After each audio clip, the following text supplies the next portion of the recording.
Want a unique, personal table? Make your own solid wood table. First, choose a nice solid piece of wood, be it rosewood, oak, or any other type of wood you like. Then, measure and cut it to the desired size.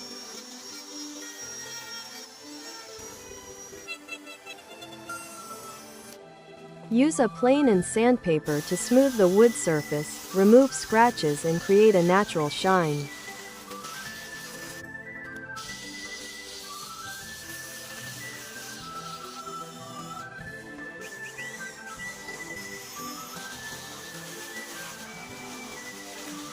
Paint or coat with a protective oil to increase durability and highlight the wood grain. And that's it. You have a unique solid wood table that reflects your own style.